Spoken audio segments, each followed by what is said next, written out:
نکاح میں سب سے بڑی رکاوٹ غربت کو سمجھا جاتا ہے، حالانکہ شریعت کی نظر میں غربت نکاح پر مزید ابارنے کا سبب ہے۔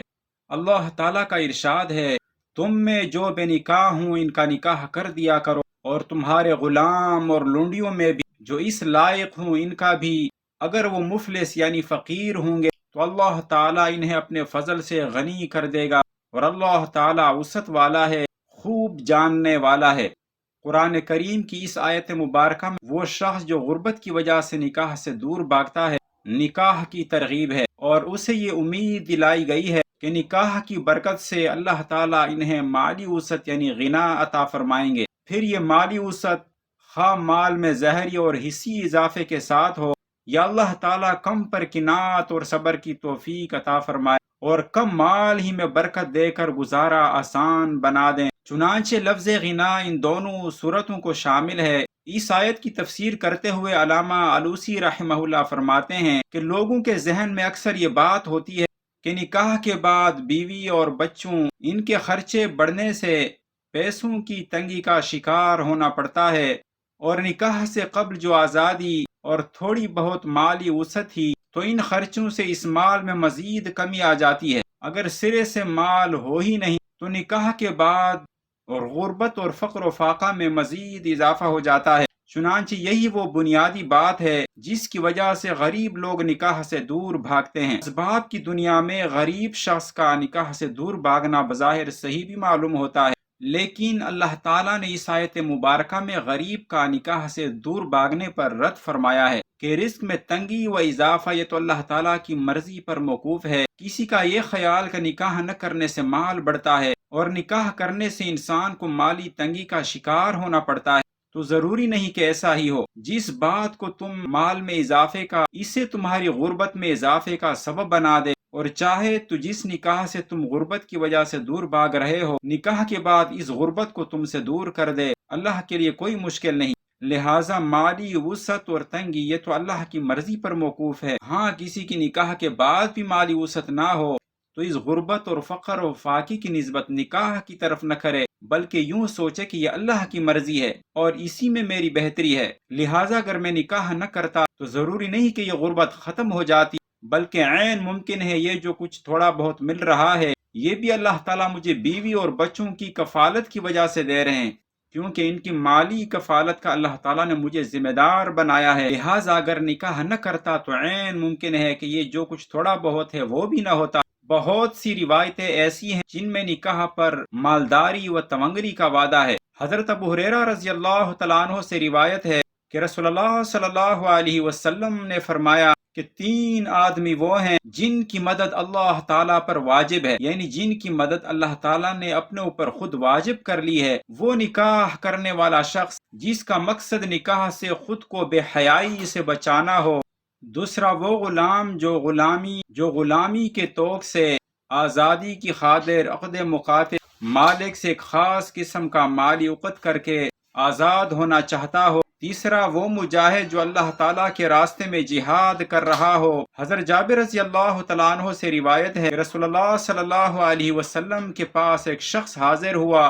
جو اپنی غربت اور فقر و فاقے کی شکایت کر رہا تھا۔ اللہ کے نبی صلی اللہ علیہ وسلم نے اسے حکم دیا کہ وہ نکاح کر لے۔ حضرت ابوبکر صدیق رضی اللہ تعالیٰ عنہ فرماتے ہیں کہ لوگو، اللہ تعالیٰ نے تمہیں جو نکاح کا حکم دیا ہے تو اس حکم کی تکمیل کی خاطر تم اللہ تعالیٰ کی اطاعت کرو۔ اس پر اللہ تعالیٰ نے تم سے جو غنا یعنی مال میں وسعت و برکت کا وعدہ کیا ہے تو اللہ تعالیٰ تم سے کیے گئے اس وعدے کو پورا کرے گا، اس لیے کہ اللہ تعالیٰ فرماتے ہیں اگر فقیر ہوں گے تو اللہ تعالیٰ نکاح کی برکت سے غنی کر دیں گے۔ حضرت عمر رضی اللہ تعالیٰ عنہ فرماتے ہیں کہ لوگو، غنا کو نکاح میں تلاش کرو، اس لیے کہ اللہ تعالیٰ کا ارشاد ہے کہ اگر فقیر ہوں گے تو اللہ تعالیٰ نکاح کی برکت سے انہیں غنی کر دیں گے۔ اور ابن عباس رضی اللہ تعالیٰ عنہما سے مروی ہے کہ رسول اللہ صلی اللہ علیہ وسلم نے فرمایا کہ رزق نکاح میں تلاش کرو، اور اس کے علاوہ بہت سی احادیث و آثار ہیں جن میں نکاح پر غنا کا وعدہ کیا گیا ہے۔ حضرت عائشہ رضی اللہ تعالیٰ عنہ سے روایت ہے کہ رسول اللہ صلی اللہ علیہ وسلم نے فرمایا کہ عورتوں سے نکاح کرو، اس لیے کہ یہ عورتیں تمہارے مال میں برکت و اضافے کا سبب ہے۔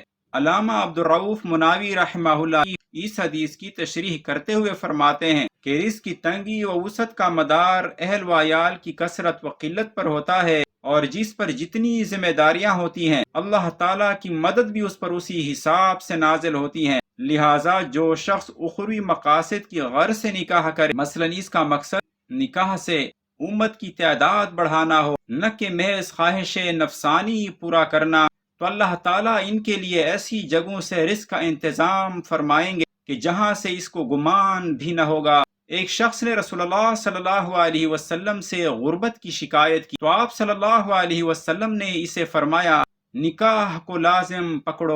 حضرت حسن فرماتے ہیں کہ حضرت عمر رضی اللہ تعالیٰ عنہ نے فرمایا، لوگوں روزی کو نکاح میں تلاش کرو۔ اس کے بعد حضرت عمر رضی اللہ تعالیٰ عنہ نے یہ آیت تلاوت فرمائی، اگر یہ فقیر ہوں گے تو اللہ تعالیٰ نکاح کی برکت سے انہیں غنی کر دیں گے۔ حضرت قتادہ رحمہ اللہ فرماتے ہیں کہ حضرت عمر رضی اللہ تعالیٰ عنہ نے فرمایا کہ میں نے اس جیسا آدمی نہیں دیکھا، یعنی اس جیسا عجیب و غریب آدمی نہیں دیکھا جو مالداری کو نکاح میں تلاش نہ کرتا ہو، حالانکہ اللہ تعالیٰ تو فرماتے ہیں اگر یہ فقیر ہوں گے تو اللہ تعالیٰ انہیں نکاح کی برکت سے غنی کر دیں گے۔ امام شافعی رحمہ اللہ فرماتے ہیں کہ عمر بن خطاب رضی اللہ تعالیٰ عنہ نے فرمایا کہ میں نے اس جیسا شخص نہیں دیکھا جو اس آیت اگر یہ فقیر ہوں گے تو اللہ تعالیٰ نکاح کی برکت سے غنی کر دیں گے کہ نازل ہونے کے بعد نکاح نہ کرے۔ علامہ بغوی رحمہ اللہ اس آیت کی تفسیر کرتے ہوئے فرماتے ہیں کہ اللہ تعالیٰ اس کے رزق میں یوں اضافہ فرماتے ہیں کہ بیوی کی مقدر کی روزی بھی انہیں ملنا شروع ہو جاتی ہے، یعنی شوہر کو ملنا شروع ہو جاتی ہے، کیونکہ زوجہ کی کفالت شوہر کے ذمے ہے۔ اسی طرح بچوں کا بھی معاملہ ہے کہ جس طرح بچے بڑھتے رہتے ہیں ان کی آمدنی میں بھی اضافہ ہونا شروع ہو جاتا ہے۔ اللہ تعالیٰ نے جو نکاح کا حکم دیا ہے تو یوں نہیں دیا، بلکہ نکاح کے بعد جو مخلوق پیدا کرے گا اللہ تعالیٰ کے ذمے ہے ان تک روزی پہنچے۔ مرد صرف اس بات کا مکلف ہے کہ وہ اپنی حیثیت کے موافق حلال طریقے سے روزی حاصل کرنے کی کوشش کرے۔ علامہ بغوی رحمہ اللہ آگے فرماتے ہیں، حضرت عمر رضی اللہ تعالیٰ عنہ فرماتے ہیں کہ مجھے اس شخص پر تعجب ہوتا ہے جو غنا کو نکاح کے سوا کسی اور چیز میں تلاش کرے، حالانکہ اللہ تعالیٰ تو فرماتے ہیں اگر یہ فقیر ہوں گے تو اللہ تعالیٰ انہیں نکاح کی برکت سے غنی کر دیں گے۔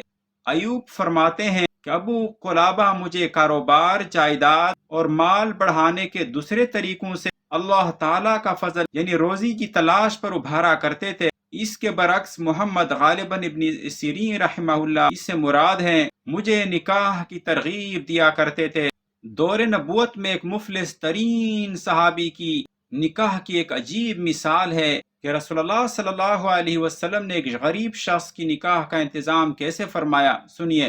سہل بن سعد السعدی رضی اللہ تعالیٰ عنہ فرماتے ہیں کہ رسول اللہ صلی اللہ علیہ وسلم کے پاس ایک عورت آئی اور کہنے لگی کہ میں آپ سے نکاح کرنا چاہتی ہوں۔ رسول اللہ صلی اللہ علیہ وسلم نے اس خاتون پر ایک نگاہ ڈالی، اس کے بعد اپنا سر مبارک جھکا لیا۔ کچھ دیر یوں ہی گزرنے کے بعد عورت نے محسوس کیا کہ اللہ کے رسول صلی اللہ علیہ وسلم اس بارے میں کچھ فیصلہ نہیں فرما رہے، تو وہ بیٹھی رہی۔ اتنے میں مجلس میں ایک صحابی کھڑے ہوئے اور عرض کیا کہ اے اللہ کے نبی، اگر آپ کو اس خاتون سے نکاح میں رغبت نہیں تو ان سے میرا نکاح فرما دیں۔ رسول اللہ صلی اللہ علیہ وسلم نے فرمایا کہ تمہارے پاس کچھ ہے کہ بطور مہر اپنی بیوی یعنی زوجہ کو دے سکو؟ صحابی نے عرض کیا کہ نہیں اے اللہ کے رسول صلی اللہ علیہ وسلم کہ میں سوائے اس ازار یعنی تہبند کے کسی چیز کا مالک نہیں۔ تہبند اس چادر کو کہتے ہیں جو جسم کے نچلے دھڑ پر باندھی جاتی ہے۔ مطلب یہ تھا کہ پورا لباس بھی نہیں، صرف ایک آزار یعنی تہبند کا مالک ہوں۔ اس پر رسول اللہ صلی اللہ علیہ وسلم نے فرمایا اگر تم تہبند اپنی زوجہ کو دے دو گے یعنی اپنی بیوی کو دے دو پھر تو تم ایسے بیٹھے رہو گے کہ تم پر ایک تہبند نہ ہوگی۔ اپنے گھر والوں کے پاس جاؤ اور کوئی بھی شے تلاش کرو۔ سہل بن سعد فرماتے ہیں کہ یہ شخص اٹھے، واپس لوٹے اور فرمایا اے اللہ کے رسول، اللہ کی قسم میرے پاس کچھ بھی نہیں۔ اللہ کے نبی نے فرمایا کہ جاؤ تلاش کرو۔ اگرچہ لوہے کی ایک انگوٹھی ہی صحیح۔ صحابی گئے اور واپس لوٹے اور فرمانے لگے کہ نہیں، اللہ کی قسم اے اللہ کے نبی، میں ایک لوہے کی انگوٹھی تک کا بھی انتظام نہ کر سکا، لیکن یہ میرا تہبند ہے۔ حضرت سہل فرماتے ہیں کہ ازار کی آدھی چادر عورت کو دے دی جائے، یعنی بطور مہر کے۔ اس پر رسول اللہ صلی اللہ علیہ وسلم نے فرمایا کہ عورت کو اسے بھلا کیا فائدہ ہوگا؟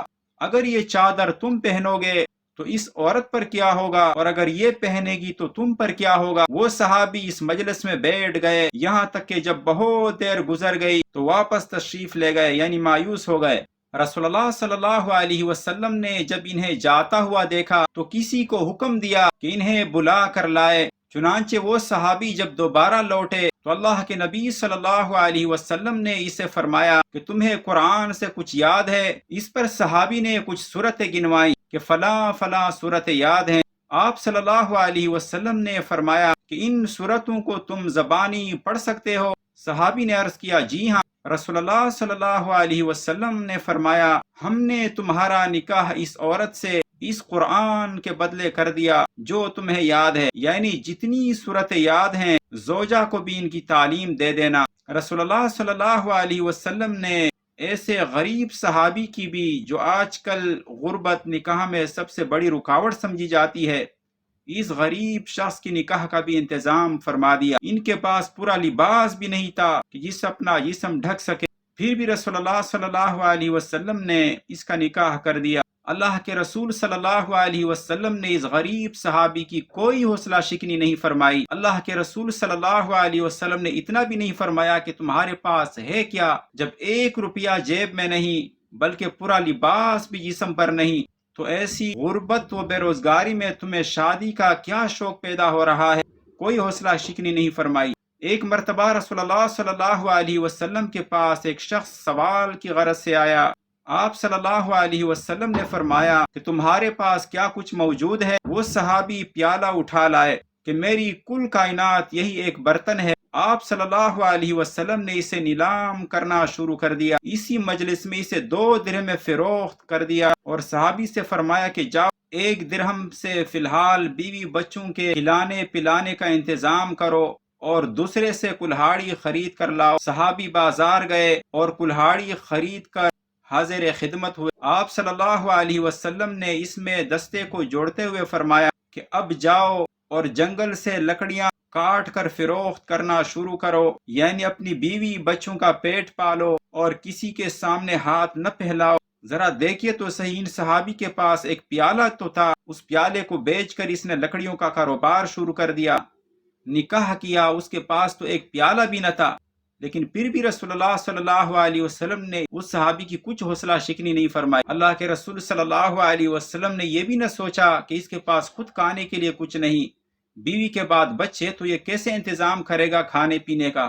لیکن اللہ کے رسول صلی اللہ علیہ وسلم کو اللہ کی ذات پر یقین تھا کہ اللہ تعالیٰ انہیں کھلائیں گے۔ اور صحابی نے بھی خود یہ نہ سوچا کہ میرے پاس پورا کپڑا نہیں، جب میں خود اپنے لیے اپنے پورے کپڑوں کا بندوبست نہیں کر سکتا تو نکاح کے بعد بیوی بچوں کے کھانے پینے کا کیسے انتظام کروں؟ اگر غربت میں نکاح سے اجتناب کوئی اچھی بات ہوتی تو قوم میں سب سے مفلس ترین اور مساکین کے سردار سید الانبیاء صلی اللہ علیہ وسلم اپنے شدید ترین غربت میں بیک وقت 9 بیویاں نہ رکھتے۔